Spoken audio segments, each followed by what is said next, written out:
आदाब। कल्चर बाज़ार के एक नए एपिसोड में आप तमाम हजरात का एक मरतबा फिर तहे दिल से खैर मकदम है। अगर हम आपसे पूछें कि डॉक्टर राजेंद्र प्रसाद, लाल बहादुर शास्त्री, महामाया प्रसाद सिन्हा, बाल ठाकरे, शिवचरण माथुर, बीजू पटनायक, डॉक्टर संपूर्णानंद, ज्योति बसु, सुभाष चंद्र बोस, श्री अरबिंदो, लाला हरदयाल, नीरज सिंह चौधरी, मशहूर गायक मुकेश, हरिवंश राय बच्चन, शांति स्वरूप भटनागर और इसके अलावा फिराक गोरखपुरी, कृष्ण बिहारी, नूर लखनवी और छन्नूलाल दिलगीर, इन तमाम हजरात में एक कॉमन चीज़ क्या है? ये फहरिस्त बहुत लंबी है जिसको हमने थोड़ा सा आपके लिए छोटा करके पेश किया। जी, इसका जवाब सिर्फ यही है जो आपको इनमें से कुछ नामों को सुनकर अंदाज़ा हो गया होगा कि ये तमाम हजरात कायस्थ हैं, कायस्थ समाज से ताल्लुक़ रखते हैं। दोआब रीजन यानी गंगा और जमुना के बीच का जो मैदानी इलाका है, उसके रहने वाले जो हम लोग हैं अहले लखनऊ, उनका अंदाज़ा ज़्यादातर यही होगा कि कायस्थ हजरात जो हैं वो सक्सेना, माथुर, खरे, श्रीवास्तव, कुलश्रेष्ठ या आस्थाना वगैरह होते हैं।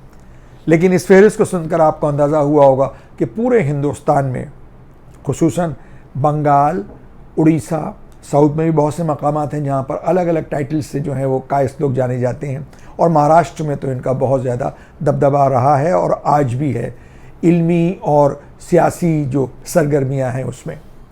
कायस्थों का जिक्र जो है वो प्राचीन काल से ही, खुसूसन कुमार गुप्त के दौर में जो उस वक्त के शिलालेख वगैरह हैं, मथुरा शिलालेख हैं, उनमें इनका जिक्र मिलता है।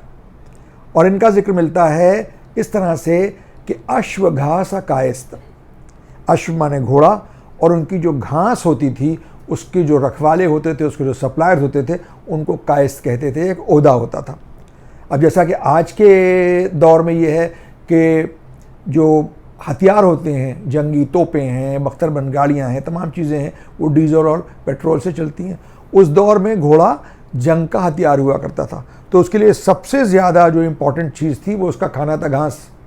उसका इंतज़ाम जो थे वो कायस्थ लोग जो थे वो देखा करते थे, इसीलिए उनका जो उल्लेख जो मिलता है उस ज़माने में वो अश्वघासा कायस्थ के नाम से। अब कायस्थ का अगर संधि विच्छेद किया जाता है, इसको तोड़ के अगर देखा जाता है कि लफ्ज़ बना कैसे, तो इसके बारे में कई रेफरेंसेस हैं। जो सबसे ज़्यादा पॉपुलर और रिलायबल लगता है वो ये है कि कायस्थ काया से निकला है और अस्त के माने हैं है या मौजूद है, क्योंकि ये काया से, इसीलिए ये लोग अपने को अपर कास्ट भी कहते हैं कि ब्रह्मा जी की जो काया थी, जो शरीर था ऊपर का हिस्सा था, उसमें से इनका सृजन हुआ, उससे इनकी शुरुआत हुई।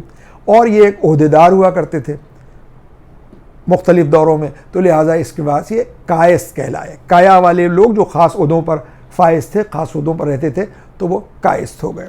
इनका जिक्र संस्कृत के नाटक मुद्रा राक्षस में भी नंद वंश के राजा के जो प्रधानमंत्री थे उनको कायस्थ ही बताया गया। और चाणक्य के जो स्क्राइब हुआ करते थे, यानी जो उनकी बातें लिखते थे चाणक्य, वो भी एक कायस्थ थे। सवाल ये होता है कि आखिर कायस्थों को लाला क्यों कहा जाता है? लाला इस वजह से कहा जाता है कि कायस्थ एक ज़माने में बैंकर्स की तरह भी काम करते थे, यानी लेन देन का काम, लोगों का हिसाब किताब का काम, इसलिए इनको लाला भी कहा। आज के ज़माने में आमतौर पर यह तसव्वुर है और माना जाता है कि कायस्थ हजरात जो हैं वो ज़्यादातर दफ्तरों में काम करते हैं, लिखने पढ़ने का काम करते हैं। ये बात सही है, इनका पेशा हमेशा से लिखने पढ़ने का रहा है। राजाओं के यहाँ, बादशाहों के यहाँ, मुग़ल काल में तो एक ख़ास तौर से इनको बहुत ज़्यादा तरजीह दी गई, बहुत ज़्यादा प्रमोट किया गया।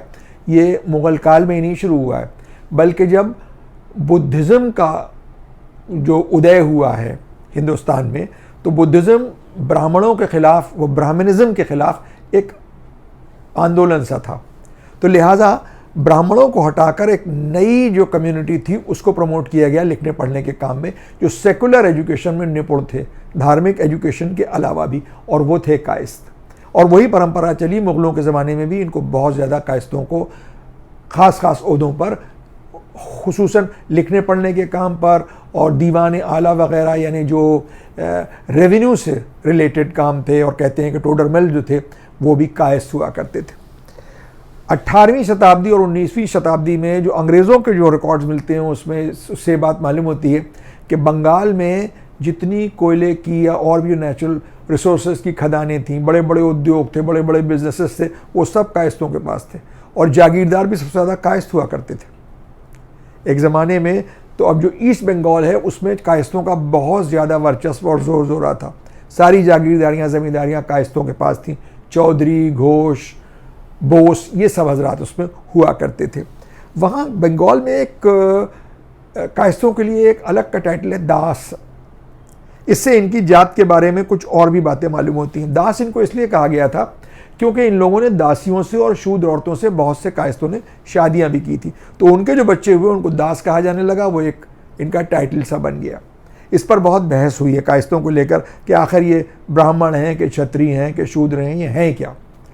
इसमें 1860 के करीब इलाहाबाद हाई कोर्ट में एक मुकदमा हुआ। कोई बच्चा था, उसके पेरेंटेज और उसकी जो इनहेरिटेंस थी उसको लेकर, तो इलाहाबाद हाई कोर्ट ने होल्ड किया कि जो कायस्थ हैं, यानी 1870 के करीब की बात है, उन्होंने ये होल्ड किया इलाहाबाद हाई कोर्ट ने कि कायस्थ जो हैं वो क्षत्रिय हैं। फिर कलकत्ते में एक मुकदमा इसी तरह से इनहेरिटेंस को लेकर हुआ। वहाँ उन लोगों ने कहा, क्योंकि वहाँ दास एक टाइटल था, कि ये जो है ये शूद्रों में इनका शुमार होगा। और इसी बात को लेकर एक जब मंडल आयोग का जब ये शुरुआत हुई है रिजर्वेशन को लेकर, बहुत तहरीकें चली हैं हिंदुस्तान में, आपको याद होगा 90 के दशक में, तब बिहार के बहुत से कायस हजरात थे कि जिन्होंने ये कोशिश की कि उनको भी रिजर्वेशन का जो है वो बेनिफिट मिलने लगे। दोआब का जो इलाका है, यानी उत्तर प्रदेश और बिहार वगैरह, इसमें जो कायस्थ हैं वो ज़्यादातर चित्रगुप्त वंशी हैं। चित्रगुप्त जी इनके वंश पुरुष हैं, जिनके शायद 11 या 12 बेटे थे। उनकी औलादें जो हुई हैं उन्हीं के नाम से इनके अलग अलग टाइटल हैं: श्रीवास्तव, माथुर, सक्सेना, निगम, कुलश्रेष्ठ, भटनागर, अस्थाना और खरे वगैरह। चित्रगुप्त वंशियों के अलावा चंद्रसेनिया कायस्थ होते हैं महाराष्ट्र में, और इनका बहुत दबदबा है महाराष्ट्र की पूरी सोसाइटी में। इसके बारे में किसी और एपिसोड में हम आपसे जिक्र करेंगे। इनके बहुत से टाइटल्स हैं, जैसे गडकरी, गुप्ते, भिसे, अधिकारी, बेंद्रे, मुराबाजी, देश पांडे, बाजी प्रभु वगैरह वगैरह जो है, बहुत लंबी फहरिस्त है इनकी नामों की। जो प्रधान हैं, मेवासी हैं, दांडे हैं, कारखानीस हैं, चित्रे हैं, टिप्पणीस हैं, सामर्थ हैं। सामर्थ पर याद आया, शोभना सामर्थ एक बहुत मशहूर एक्ट्रेस हुआ करती थी अपने ज़माने की। यानी जितने लोग देख रहे हैं उनमें से ज़्यादातर, यानी हमको मिलाकर, हम सबकी पैदाइश के पहले की बहुत मशहूर एक्ट्रेस थी शोभना सामर्थ। उनकी 2 बेटियां थीं, नूतन और तनुजा। तनुजा की जो बेटी हैं वो आज की मशहूर एक्ट्रेस काजोल हैं।